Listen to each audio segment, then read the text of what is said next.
My golden child brother thought sleeping with my wife would be overlooked because he's the favorite son. But turns out, this was the last straw for everyone. Now, my parents have cut him off completely, refusing to fund his lifestyle, and made me the sole heir of their $2 million inheritance. Suddenly, my brother's reaching out, saying he regrets everything and wants to start fresh. I have a younger brother Caleb who has absolutely despised me all my life. If you were wondering maybe it was out of jealousy, well, you were wrong. I wasn't the favorite child, he was, so he had nothing to feel jealous about. Let me give you some context. My mom has always pampered my younger brother. He was the golden child in our family. Mom would make his meals, do his laundry, and even ask me to assist with his school work. I was expected to help out just because he's family, but the same courtesy was never extended to me. I came to accept it as I was quite independent. Perhaps it was partly my fault for accommodating his wants and needs without reciprocation. He never lent a hand when I needed it and only reached out to me when he wanted something from me. I was a quiet, introverted kid who liked to study and keep to myself, while he was exactly like our dad, rough and loud. I also tend to be straightforward and honest, not sugarcoating things, and saying it like it is. I believe my mother might have developed some negative perception of me as a result of my personality. As a result, he was everyone's favorite in our family. I didn't mind it when we were growing up, but the trouble arose when he found a way to sort of bully me or mock me for being different from him. He would mock me for my height or the fact that I was wearing glasses. He would sneak into my room and try to read my diary so that he could complain to my mom about anything I had written. I would yell at him and complain to my parents about him invading my privacy, but they would laugh it off, telling me how it was not a big deal. He did more terrible things, like nearly breaking my glasses and putting nasty things in my food. He had even once put little stones in my cereal, but luckily I found them before they could have hurt my teeth. I told my mom that, but she brushed it off, saying this is how brothers bond. Every time we would fight, Caleb would insult me, knowingly focusing on all my insecurities. He and I went to the same school, so he was aware that I was being bullied by a couple of kids, and he would show support to those kids instead of supporting me. He would join them in calling me names like ugly loser or hairy monkey, and encourage the bullies to physically harm me, because, according to him, I was just a big failure. Another time, we had a fight about something I can't remember, but it was probably something silly, and at the end of the fight, he told me to kill myself. Other insults I could brush off easily, but that one really hurt because I was struggling with my mental health during that time. I'm doing better now, it just sucked to hear that my own brother wanted me to die. Dad was often at work, and Mom didn't seem to care much. She even scolded me once, claiming it was my fault for playing and irritating him. Things got progressively worse. There was a time he attempted to burn my hair when we were in high school, and shockingly, Mom sided with him, insisting he was just playing. Who plays like that, seriously? Fortunately, Dad eventually took my side and pointed out that they had some serious issues. He threatened to call the police on Caleb. This was an eye-opening moment for my brother because, until then, he had never been reprimanded for any of his actions. He was really taken aback, and my dad continued to tell him how enough was enough and that he needed to start respecting his older brother. Later, Dad came into my room and talked to me. I had never expected my dad to support me because he always told Caleb while he was growing up how similar both of them were, which was true. Dad told me that he had patiently waited for years for Caleb to grow up, thinking maybe he was just being an immature kid, but he was slowly starting to realize that Caleb was becoming a big bully. When I heard my dad say this, I felt so validated that I almost broke down in tears.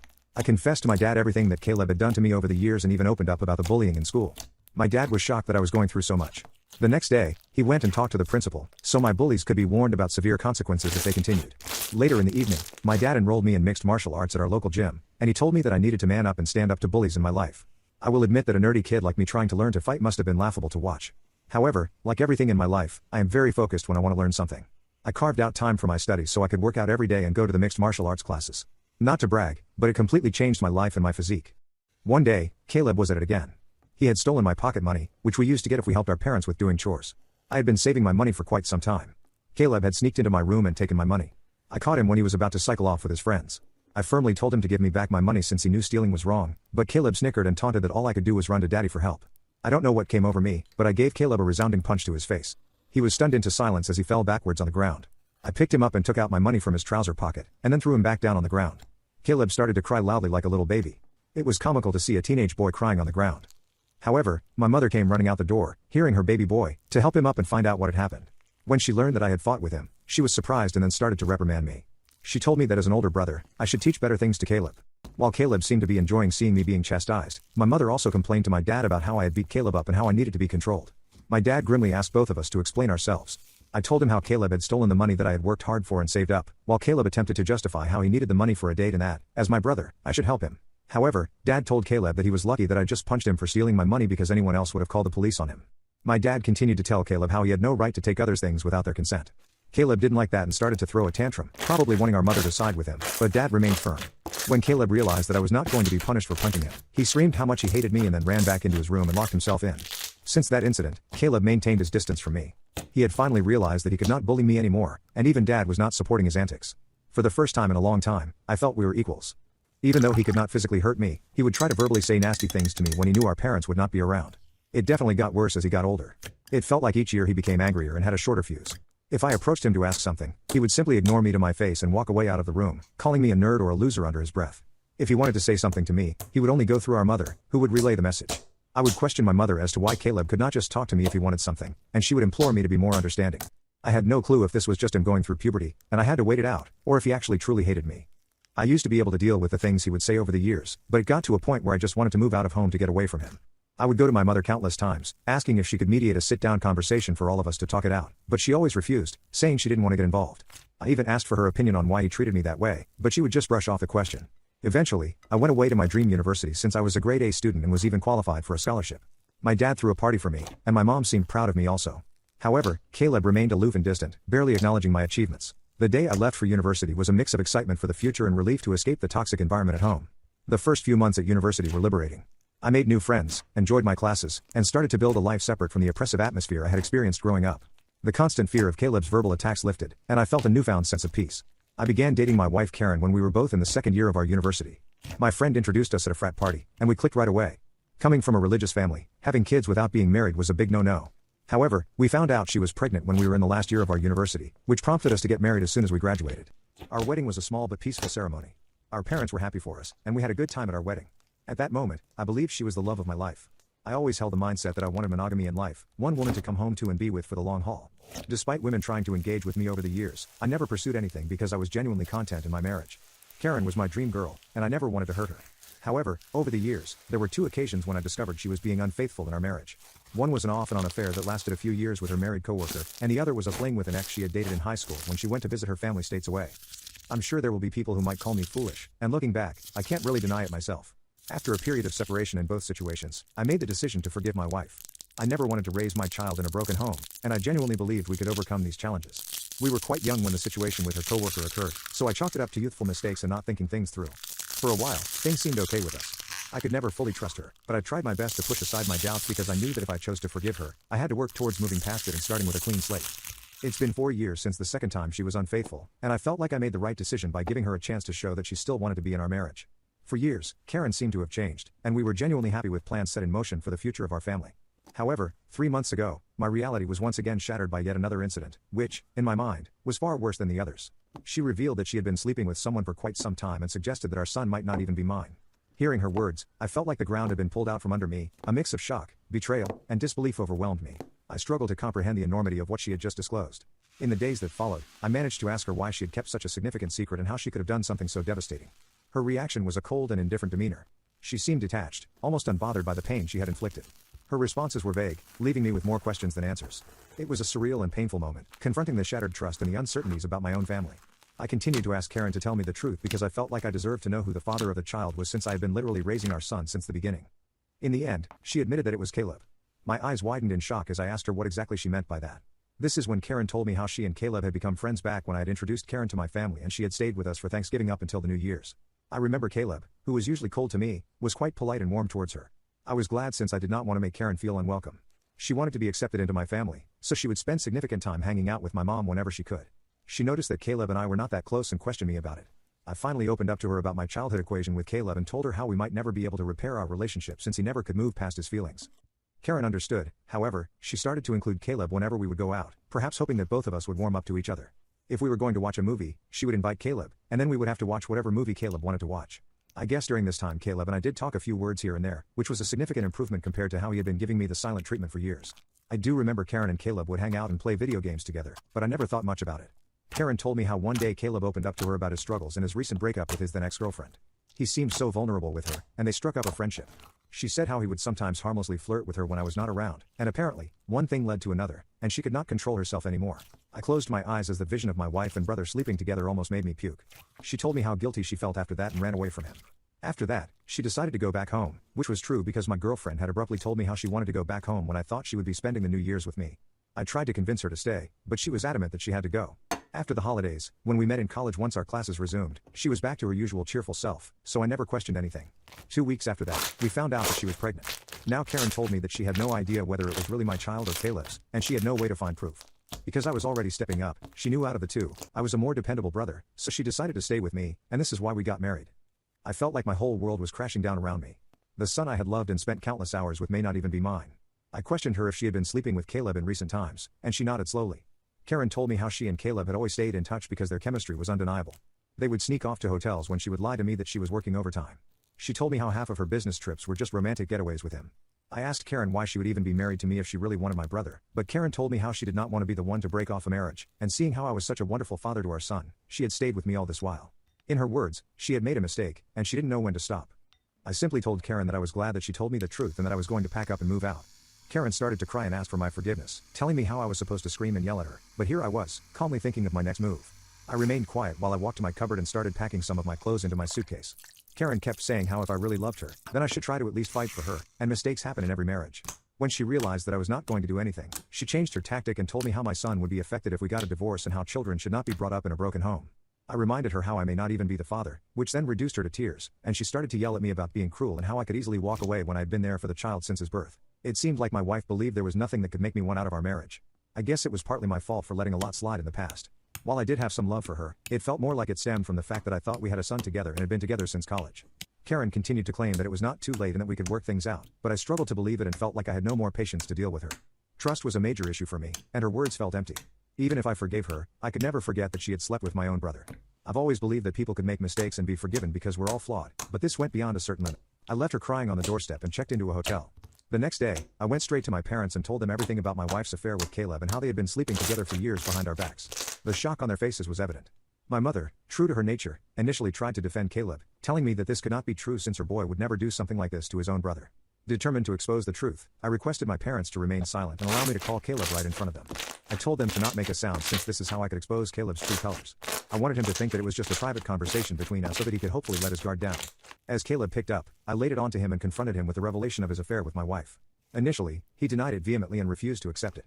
Then, when I told him that Karen had admitted to everything, he started to blame Karen, labeling her as characterless. He told me that it was not his fault if women were attracted to him and that he was the better-looking brother. I told him firmly that I was going to expose him in front of everyone. When Caleb mocked that no one would believe me and that he was the golden child anyway, I scoffed at his arrogance and thanked him for confirming the truth since our parents had heard everything. Caleb went quiet and then spluttered to explain himself, stumbling over his words in an attempt to salvage his image. My mother, still grappling with the shock, demanded an explanation from Caleb. He stuttered through a feeble attempt to justify his actions, blaming everyone else but himself and desperately trying to shift the blame onto Karen. I could see my mother, who was once protective of her favored son, now felt a mix of disappointment and anger. In that charged moment, I felt a strange sense of vindication. For years, I had endured Caleb's torment, now the truth had come to light, and the roles were reversed.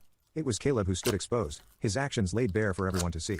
As Caleb's words faltered, my father, usually reserved in his expressions, couldn't contain his disappointment. He asked me to pass him the phone and went off on him. Caleb, he began, his tone heavy with disapproval, what you've done is not just a betrayal of your brother, but a betrayal of this family. You slept with your brother's wife and continued to sleep with her after they got married. Your actions have consequences, and they have irreversibly damaged the trust we had in you. I raised both of you to value family, loyalty, and decency. What you've shown today goes against everything I've tried to instill in you. He paused, letting the weight of his words settle on Caleb's conscience. The disregard for your brother's feelings, the lack of respect for the sanctity of his marriage, it's unacceptable. You've not only hurt him, but tarnished the bonds that hold us together as a family. I feel like me and your mom are to be blamed for what you have become now, and we will no longer let you get away with this behavior anymore. Starting today, I'm cutting you off from the college funds that I set up for you. You can figure out on your own about your university fees. I will also not be funding your lifestyle anymore.